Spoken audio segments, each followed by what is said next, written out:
তাপসীস vlog and cooking চ্যানেলে সবাইকে স্বাগতম। আজকে নতুন একটা রেসিপি তৈরি করে দেখাবো। আজকে তৈরি করব সর্ষে পার্শে পোস্ত। তা দেখতে থাকো কিভাবে তৈরি করি। আশা করি পুরো ভিডিওর সাথেই থাকবে সবাই। রেসিপিটি বানানোর জন্য প্রথম আমি অনেকগুলো মাছ পরিষ্কার করে নিয়েছি, আর এগুলো অবশ্যই পার্শে মাছ। যেহেতু সর্ষে পোস্ত পার্শে করব, সেহেতু পার্শে মাছটাই লাগবে। তোমরা এই রেসিপিটি অন্য মাছ দিয়েও তৈরি করতে পারো, কিন্তু আজকে যেহেতু আমি পার্শে মাছ দিয়ে করে দেখাবো, সেহেতু তোমরাও চেষ্টা করবে পার্শে মাছ দিয়ে রেসিপিটি তৈরি করার। প্রথমেই আমি পার্শে মাছের গায়ে খুব ভালো করে লবণ এবং হলুদটা মিক্স করে নিব। খুব ভালো করে একটু মাছের গায়ে লবণ হলুদটা মাখিয়ে নিতে হবে, তাহলে কিন্তু ভালো হবে। তারপর একে একে মশলাগুলো অ্যাড করব। এখানে আমি নিয়েছি জিরে বাটা এবং পোস্ত বাটা। পোস্ত এবং জিরেটা খুব ভালো করে বেটে নিতে হবে, যেন একটুও দানা থাকে না কোনো মশলার গায়ে।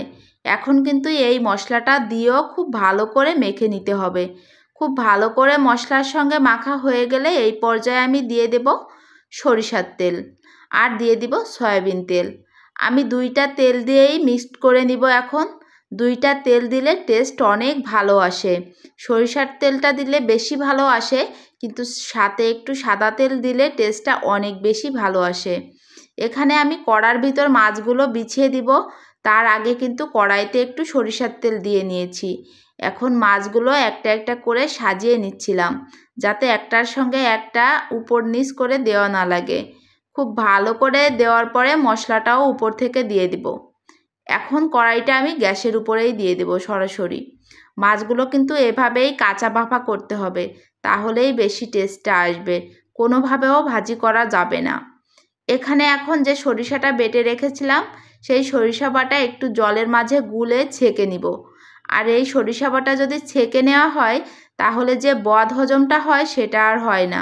মানে যাদের গ্যাস্ট্রিকের সমস্যা আছে, তারা অবশ্যই যে কোনো খাবারে সরিষাটা চেখে দেওয়ার চেষ্টা করবে, তাহলে কিন্তু খুব ভালো হয়। সরিষা বাটা চেখে আমি একটা সাইড করে রেখে দিয়েছি। এখন গ্যাসের ফ্লেমটা চালু করে দিয়ে খুব ভালো করে এপাশ ওপাশ উল্টে নিব। আর এই কাজটা একেবারে আলতো হাতে করতে হবে, না হলে কিন্তু মাছ একেবারেই ভেঙে যাবে।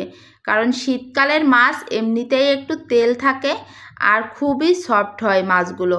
আর ভাপা করে রান্না করলে মাছের গায়ের তেলগুলা কিন্তু গায়ের মাঝেই থেকে যায়। আর যদি ভাজি করে রান্না করা হয়, তাহলে কিন্তু মাছের গায়ের তেলটা গলে যায় তেলের মাঝে। এখন কিন্তু এই যে সরিষা গোলা জলটাই দিয়ে দিব। সরিষা গোলা জলটা একটু বেশি করে দিয়ে দিতে হবে, কারণ একটু ছাকার সময় জল মোটামুটি বেশিই লাগবে। আমি এক্সট্রা করে আর কোনো জল ব্যবহার করিনি। তোমাদের যদি মনে হয় যে আরেকটু জল লাগবে, তাহলে তোমরা দিয়ে দিতে পারো। এখানে কিন্তু এখন একেবারে আলতো হাতে নেড়ে চেড়ে নিতে হবে। আর মাঝে মাঝে একটু ঢাকনা দিয়ে দিতে পারো তোমরা। ঢাকনা দিয়ে দিলে কি হবে, মাছটা বেশি সফট হবে।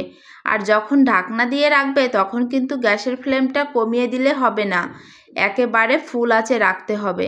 তা আমি কয়েকবার ঢাকনা খুলে নেড়ে চেড়ে এইভাবে কিন্তু মাছটা দিয়ে নিচ্ছি। এখানে আর কোনো মশলা ব্যবহার করতে হবে না। অন্য মাছের ক্ষেত্রে এই পর্যায়ে একটু গরম মশলা ব্যবহার করতে পারো, কিন্তু পার্শে মাছের ক্ষেত্রে এই গরম মশলাটার প্রয়োজন হবে না। দেখো সুন্দর একটা কালার এসে গেছে। এখন কিন্তু আমি নামিয়ে নিচ্ছি। নামানোর পরে দেখো কালারটা কত সুন্দর লাগছে। এখন আমি ভাতের সঙ্গে পরিবেশন করে দেখাবো তোমাদেরকে। তা পরিবেশন করতে করতে বলো তোমরা আজকের রেসিপিটি কেমন লাগলো তোমাদের কাছে। এটা খেতে কিন্তু জাস্ট অসাধারণ হয়। বাসায় একবার হলেও চেষ্টা করো আমার রেসিপিটি দেখে বানানোর।